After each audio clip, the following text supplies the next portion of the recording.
Hola, hola, and welcome back to Voz Memos. In this special episode, I'll be checking in after each day of a new survival Minecraft world to talk about facing my fears. Fears of rejection, fears of failure, and fears of the Minecraft caves. By the end of this episode, I'll have conquered my fear of the Minecraft caves and hopefully shared some helpful anecdotes for you to face your fears. So grab your favorite snack or drink and get cozy, and let's play Minecraft.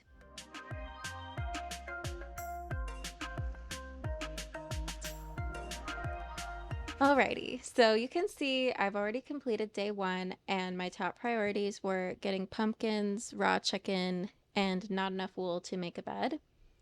I've been wanting to play Minecraft for a couple weeks now, and then I finally was just like, let me make it a podcast episode because then I'll actually play, and maybe we can tie it into some helpful things for you.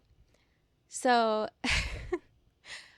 yeah, day one didn't get a lot of stuff done, but that is fine. Even though I didn't get much done on the first day in the survival world, that kind of reflects back to taking things one step at a time, not rushing. And I think that's part of the reason we crave like Minecraft nostalgia is like remembering those days when we were kids and we didn't have to like work so much and hustle and bustle. Like it was just easier back then, and that's part of the nostalgia. Day one, didn't get a lot done, but that's fine. I'm taking it one step at a time, and that's kind of how I want to break down this podcast episode is one step at a time, one facing fear at a time. All right. Now, before I get into the first fear of rejection, I wanted to give a quick recap on where I'm at in the Minecraft world. I am already a few days in Minecraft time. And what's happened since, like I know it's been a few seconds on the podcast, but it's been a couple hours of gameplay time. And I found a place to build my base. It's at the top of a mountain in a cherry tree biome.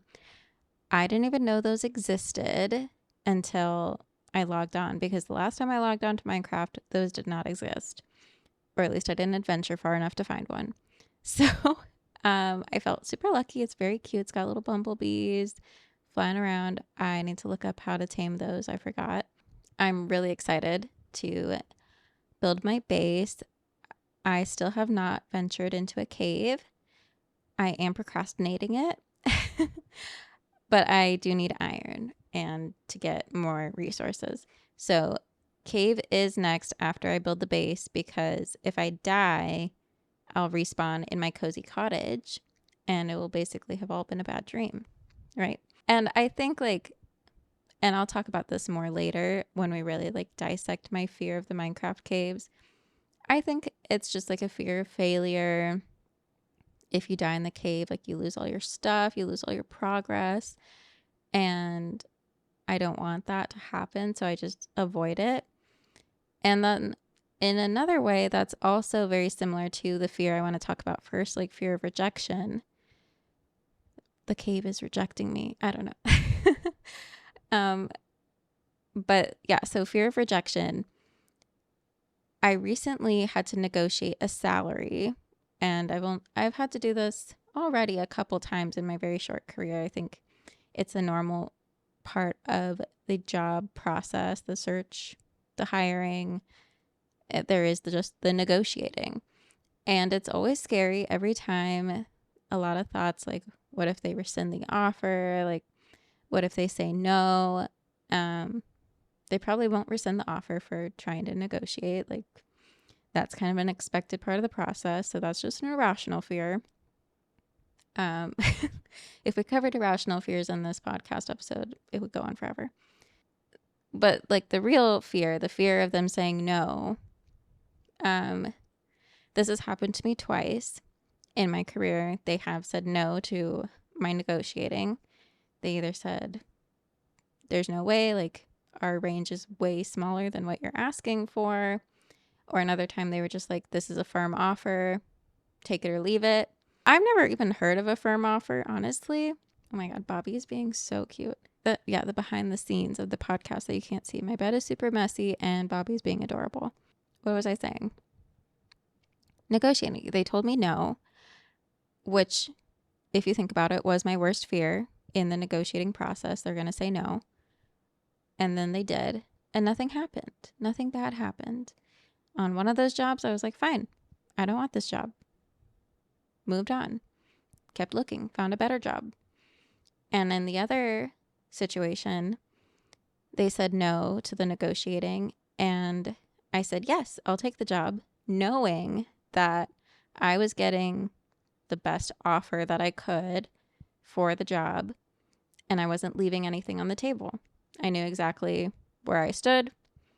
And I felt confident that that was the right next step for me, even if we couldn't negotiate a higher salary. I still felt happy with what they offered me. I think like after that experience, I need to stop being afraid of it, right? I need to stop being afraid of it because nothing bad happened. My worst fear happened. They said no, and nothing bad happened. And I think that's what a lot of fears are like, is that obviously there's like dangerous things like fear of your parachute not deploying and then you die. Like, okay, the consequence on that one is you die. But on these more like everyday fears, we need to like take a step back and see like what actually is the worst that could happen, and am I prepared to face that? And if I am, then why am I so afraid of it? Okay, so for the second part of this fear of rejection, I want to talk about like putting yourself out there. I put myself out there basically every day, like with my art, with this podcast. I'm constantly creating things, and I get a lot of mean comments. Okay, not a lot, but I have experienced waves of mean comments. Maybe nobody likes my video. Maybe I don't get hardly any views. Like, those are all forms of rejection, right? And it does hurt initially, but then if you take a step back and you ask yourself, like, do these comments even understand what I'm talking about? Maybe nobody's liking my video, but I'm still proud of it. Maybe nobody saw my video, but I'm still proud of it. And once you take your self-worth out of the equation, once you take the pride you have over that work out of the equation, like what is even left in that rejection? Nothing. If you don't give the rejector power over your self-worth, over the value of the things you're making, then the rejector has no power. And with anything that you make, I'm really talking to the creators here, the makers, with anything you make or participate in, you will always find your people, right? And so I think about like, I've been making a lot of zines over the last 6 months, basically. And none of those videos ever did that well on Instagram. Like, I'm not a viral zine maker, right? You don't really get into zines for virality. But once I was at Zine Fest, I made so many connections with people that cared about zines, liked my zines, connected with the zines, resonated with the zines. And that was infinitely more important than any like or comment or share or view on the videos I was making about my zines. Like, that's where the genuine value comes from. And so that's why I continue to post, because I'm not really scared of rejection online anymore. Because that has very little power over how proud I am of my projects. So it's kind of late today. I am going to keep Minecrafting, and I'll check back in a few seconds / a few Minecraft days and talk about fear of failure and where I'm at with my cave quest. Alrighty, so it's been a few days in Minecraft, more than a few, and I've made great progress on my Minecraft cave quest. And before I jump into did I actually conquer my fear of the Minecraft caves, let's talk a little bit about fear of failure. I think one of the toughest interview questions and maybe one of the dumbest ones, is like, what was the time that you failed and what did you learn? Because hopefully you haven't had like a huge failure like that. I always have a hard time with that question, but there's definitely been plenty of times where I planned an event and nobody came, and then and that's like work related, or in my like personal life, so many sewing fails where I like will spend the whole night working on a project and it just doesn't turn out at all. I can remember this one project. I was trying to make my own outfit for the Eras tour, and everyone was buying these sequins dresses off of Amazon and to kind of match her outfit from Antihero. And I thought to myself, oh, that's just a rectangle. Like, I can make that. And I think I saw some videos of people DIYing it. So I was like, yeah, I'm going to do that. The fabric alone was about like $70. So already we were like double the cost of just buying the dress outright. And I had never worked with sequin fabric, and it was a disaster. There was sequins everywhere. There was sequins covering my entire body because every time I cut the fabric, bits would fly off and then they would stick to my skin. And then I tracked it all over the house too as I was trying to clean myself off. It was like a bomb, like just glitter bomb everywhere. And at the end of the night, I sewed it all. I didn't even break my needle, which that was a huge warning to people that were trying this craft or project, was the sequins can break your needle. Didn't break a needle, but the dress was just awful and it was so hot. It was suffocating. I think it did fit me, but it just fit really weird. It was really bunchy, and I probably spent like 6 hours or more working on that dress.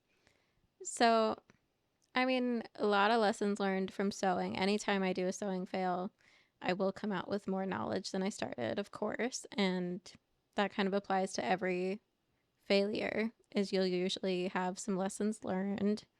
And that's what's the important part, right? And then I always think like it was fine. It was okay. You always make it through, and you make it through for the better, and you are a better version of yourself after getting through that failure. So I think like that's the main thing of like why we shouldn't be afraid of failure, why we should embrace failure even. And then the last thing that failure makes you really good at is pivoting. I think the other reason I struggle to like think about examples of when I failed is because fail sounds like a really strong word. But then I think about any coding project I've ever done. You go to run it, and then the compiler spits out 10 different errors. It doesn't work. That would be technically a failure. And because part of computer science is getting through all of those errors and learning and trying to solve that problem, one problem at a time, you learn to pivot really fast. So I failed countless times with my coding, but I learned to pivot just like that, like snap, snap, get to the next solution, try this, try this, try this. And eventually you get through those errors and then your code is running smoothly. Or maybe your solution just wasn't the right approach. Maybe it's more of a logic kind of situation, a logic error. And you pivot away from that and you try a different solution. And you become smarter because of that.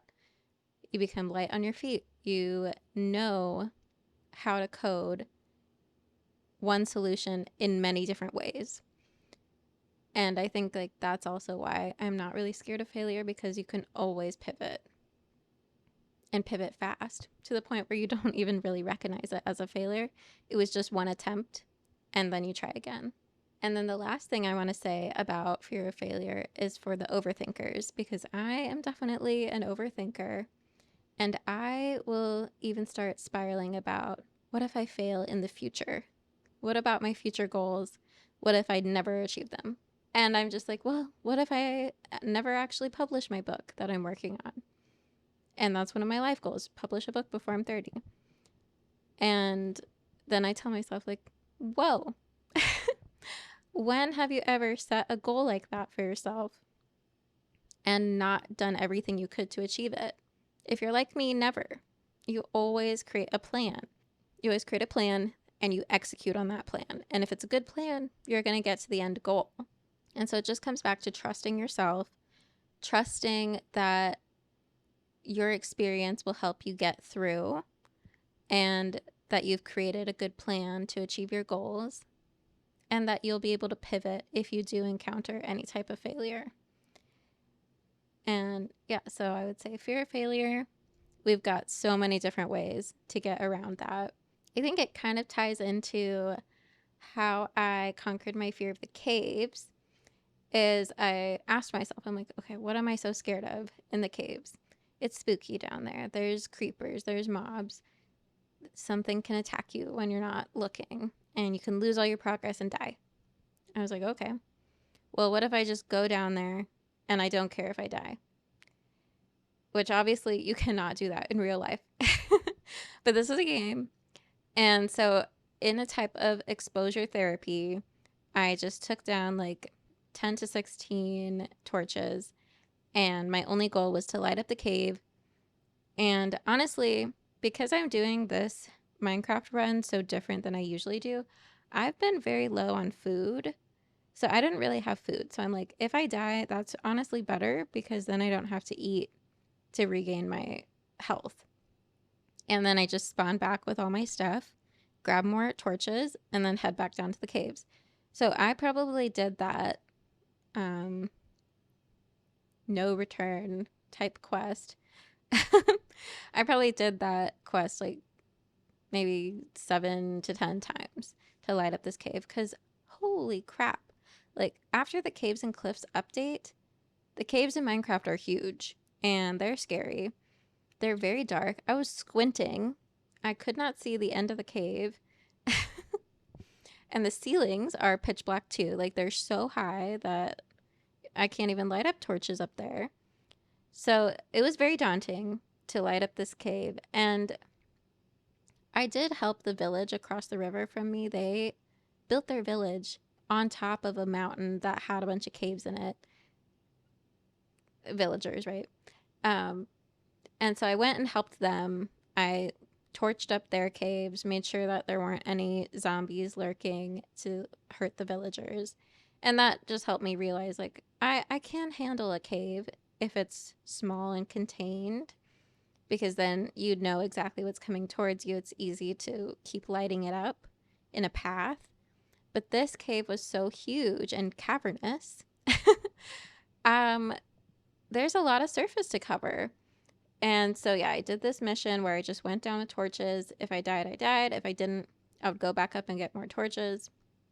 And eventually, I lit up enough of the cave where I could start, like, actually mining and getting loot. And I got a full stack of iron. Never when I'm doing a Minecraft run by myself do I ever have enough iron. It's always scarce. I'm always, like, creating mines myself. I'm never going in caves. Making mines, trying to get iron. I never have enough of it. I have a full set of iron armor now. I have a full stack of iron. And then I was like, okay, what is my benchmark to say that I did succeed this quest? Like, obviously I'm in the cave, but at what point have I actually conquered the cave, conquered my fear of the cave? And at first it was just getting to the other side of the cave where there was a mine shaft, and kind of exploring in there, getting some loot from the mine shaft. But once I had created this strategy of, like, I don't care if I die, I did that so fast. I went through the mine shaft. It was kind of lame. There was only one chest. No, like, dungeons or loot beyond that. And so then I didn't really feel satisfied. So I was like, okay, I'm going to get a full stack of iron in this cave. That will be pretty much like I've conquered it. Like, I can go down there, no problem, get the stuff I need, and get out. That's pretty clear that I've conquered the fear. And so I'm working on that. And then I see diamond. And I'm like, okay, that's pretty clear. If I get diamonds in the cave, like, I've conquered the cave. Never. Like, getting diamonds for me in Minecraft when I'm on a solo world is so rare. And I'm saying like on a solo world because most of my childhood memories are playing Minecraft with my siblings and my family on our Minecraft server. And when I would play with my brother, like I love my brother so much and I have so many good memories of playing Minecraft with him. But he would always go in the mines and then I was always in charge of the farm. And that's how I liked it. He would fill up our chest with iron, I would fill up our chest with bread. And it worked. I made beautiful farms and we never were low on food like I am now because there was a beautiful farm established. So it's very rare that I have this many resources this early in the game, but I'm very proud of myself. I got those diamonds. It was a cluster of 7 diamonds, which is super lucky, I think. It could have been as few as 1, or maybe like more commonly like 3 or 4. So I'm really happy with that haul. And then after I got the diamonds, I was thinking back on like how I got there, like my progress. And I was remembering how many trips I did into the cave where I wasn't wearing any armor, didn't have a sword, just went in with like a stone pick and the torches, and how many zombies I fended off, just like nonchalant, like, okay, buddy, back off. I'm trying to put torches down. Like, I truly had no fear in facing the zombies and the skeletons. I watched, like, I was just chilling in the cave and I watched 2 skeletons battle each other. And I was like, okay, y'all duke it out. I'll take on the whoever's left and then I'll keep putting my torches down. And I think like that's how you can conquer almost any fear is just figure out a little strategy, how to do a little bit of exposure therapy, a baby step towards conquering the fear. And then before you know it, you'll be like at that point where I was, where you're just like chilling. You have no fear. And so I'm very proud of myself. I have diamonds now and I am completely hooked back on Minecraft. I think I'm going to be in my like Minecraft phase for a while on this world specifically because I think I have a really good setup and I want to keep building out my house and a farm. Finally, I can work on the farm. um yeah, I'm very optimistic. I'm optimistic about my like my Minecrafting, but also just life in general. I feel like I'm at a really good spot and kind of like fearless, honestly. Can conquer anything. Now that I've conquered the caves, I could conquer anything. So I hope you enjoyed this episode. If you liked it, please leave a like if you're listening and watching on YouTube. If you're on Spotify or Apple, give me a rating and make sure to follow the podcast. Thank you so much to everyone who's subscribed and following. I really appreciate it. And I'm glad that you're getting something from this podcast. It brings me a lot of joy to be sharing my life with you this way. Yeah, I'll catch you in another couple weeks. Bye.